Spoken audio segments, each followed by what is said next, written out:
হরে কৃষ্ণ। বন্ধুরা, আপনাদের সবাইকে আদর প্রণাম। আমার নাম হরিদাস, ইসকন মায়াপুরে থাকি। আপনাদের সবাইকে স্বাগত জানাচ্ছি আজকের করতাল পাঠ।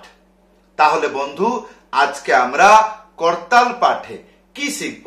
অত্যন্ত গুরুত্বপূর্ণ শিক্ষা। তাহলে বন্ধু, ধ্যানপূর্বক শুনুন। আজকে করতাল পাঠে আমরা কি শিখব? মহামন্ত্র কীর্তনে শেষের দিকে করতাল কেমন করে বাজাবো। ধৈর্যপূর্বক ভিডিওটি শেষ পর্যন্ত দেখুন, ভুলে যাবেন না। কৃপা করে চ্যানেলটি সাবস্ক্রাইব করে দিবেন। তাহলে বন্ধু, আজকে আমরা করতাল পাঠে কি শিখব? মহামন্ত্র কীর্তনে শেষের দিকে করতাল কেমন করে বাজাবো। তাহলে বন্ধু, ধ্যানপূর্বক দেখুন। এইটি হলো গুরুত্বপূর্ণ শিক্ষা। তাহলে আমি দেখাচ্ছি, দেখুন। যেমন মহামন্ত্র কীর্তন শুরু হলো, এইবার যে মৃদঙ্গ বাজাচ্ছে সে তার চিন্তা করবে কি কোন তালে হরিনাম গান হচ্ছে, সেই অনুসারে মৃদঙ্গ সেই তালে বাজবে। তারপরে আপনি সেইগুলো দেখে দেখে করতাল বাজাবেন।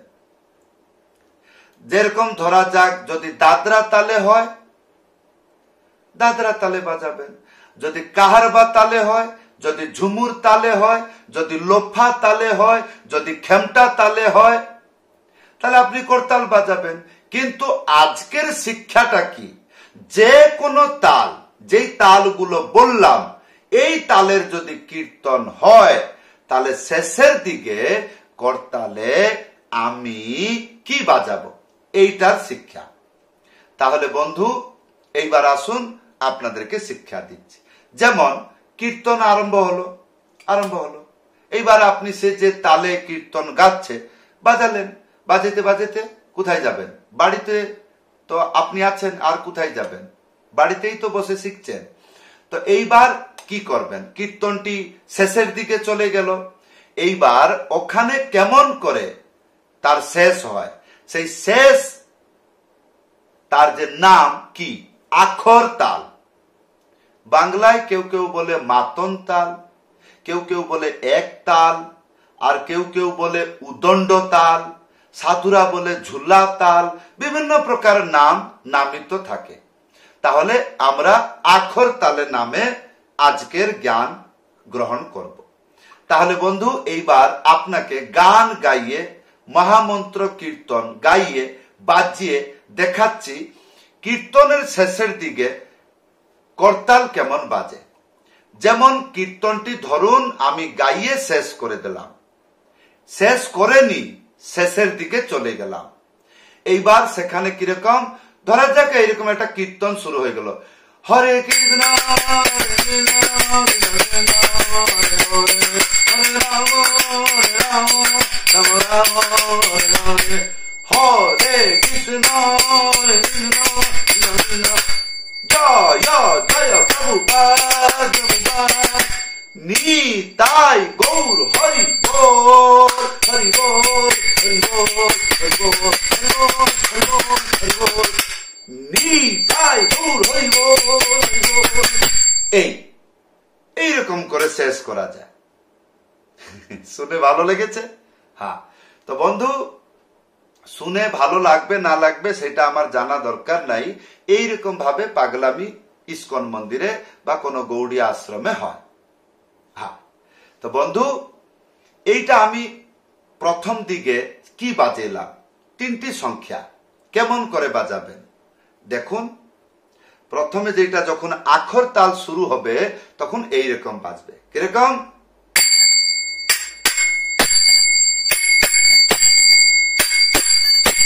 তাহলে এটা কোথায় থেকে বাজাচ্ছি? মাঝখানে। যেহেতু আখর তাল মানে বাঘের মতন গর্জন থাকে সেই এরিয়াতে। আর আপনি এইরকম করে কামিজ দিয়ে বাজাইতে পারবেন না।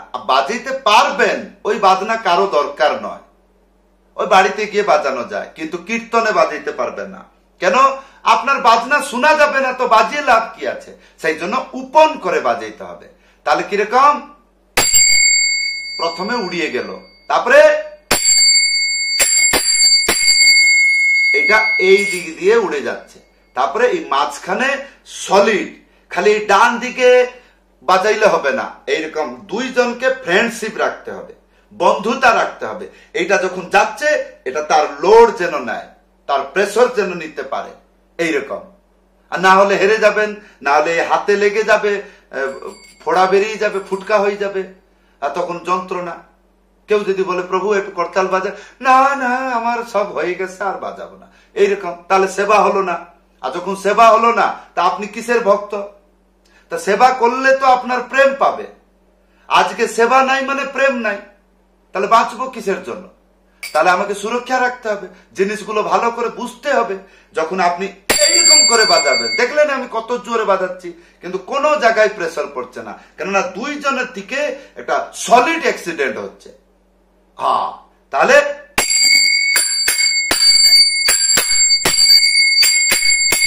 এইরকম, তাহলে এইরকম করে বাজাবেন, আর এইটা দ্রুত গতিতে নিয়ে যাবেন। আর ইয়ার পিক আপ 4 বার হবে। কিরকম? 1 2 3 4, তারপরে এইটা বাজাবেন। কোনটা? এইটা বাজাবেন। তাহলে এই যে 4টি সংখ্যা যে বললাম, এটা কোন জায়গায় ব্যবহার হয়? যেরকম প্রত্যেক মহামন্ত্র কীর্তন বা গুরু বন্দনা হোক, বৈষ্ণব বন্দনা হোক, আমাদের গৌড়ীয় ধারাতে যে কোনো তালে, ভজন হোক বা মহামন্ত্র কীর্তন হোক, বা দাঁড়িয়ে গাক বা উড়ে গাক বা নেচে গাক, আর না হলে বসে গাক, কোনো অসুবিধা নাই। কিন্তু শেষের দিকে তারা কি করে? প্রথমে রাধা কৃষ্ণের জয়কার দেয়, তারপরে গৌর নিতাইর জয়কার দেয়, তারপরে তার পরম গুরুদেবের নামে জয়কার দেয়, তারপরে নিজের গুরুদেবের নামে জয়কার দেয়, তারপরে হবে নিতাই গৌর প্রেমানন্দে হরি হরি বল। যখনই সে প্রত্যেক স্টেপ যাবে, তার নিজের যখন গুরুদেবের সময় এসে যাবে, তখন সে এইরকম চিল্লাবে। কেমন? দেখুন, যেরকম প্রথমে জয় রাধা মাধব রাধা মাধব রাধে রাধে রাধে রাধে রাধে গৌরমিতা গৌরমিতা গৌরমিতা গৌর, তারপরে উঠবে এরকম জয় প্রভু। গিনেছেন? গিনবে না, আর না গিনলে বুদ্ধি কি করে হবে? গিনবেন কতটা বাজিলাম। তাহলে দেখুন জয় প্রভু, তারপরে এই হলো অরিজিনাল পিকআপ। হ্যাঁ, এই। আর তারপরে শিক্ষা, তারপরে কি বাজিয়েছিলাম? এক তালি। যখন নিতাই গৌর হরি বল 2-3 বার রিপিট হবে, তখন আপনি সামলাইতে পারবেন না। এইরকম বেশি করে বাজালে এই জায়গাটা ধরে নেয়, হাত খুব আর কোনো কাজ করে না। তখন কি করবেন? তখন এক তালি বাজাবেন। সেটা শুনতে কিরকম দেখুন।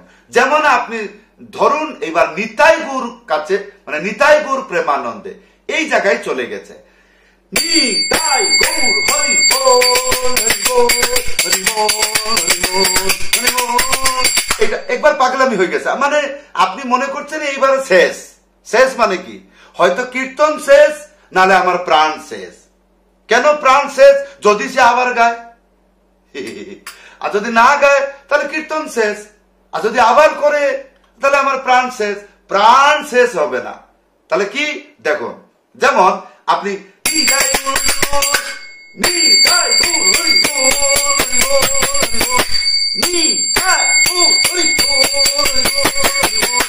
এইরকম করে পাগলামি করে বাজাবে। বন্ধু, যেগুলো কীর্তন ভজনে আবশ্যক সেইগুলোই শিক্ষা দিচ্ছে।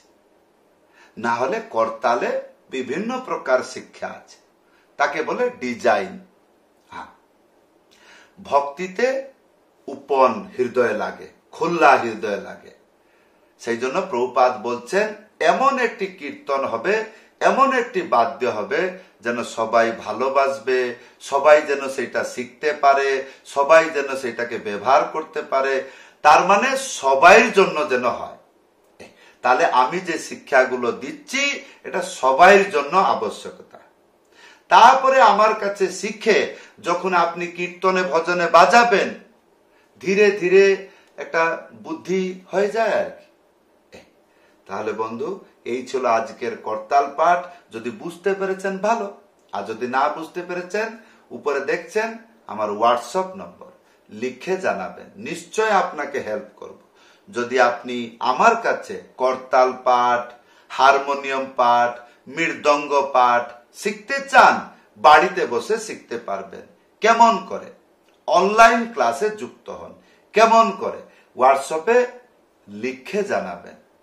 তাহলে বন্ধু, এই ছিল আজকের করতাল শিক্ষা। কেমন লাগলো ভিডিওটি লাইক করে দেবেন, কমেন্ট করে জানাবেন। যদি আপনি শিখে উপকৃত হচ্ছেন, একটি সেবা করবেন কি, এই ভিডিওটি শেয়ার করে দেবেন। কোথায়? Facebook, Instagram, WhatsApp group. কি হবে?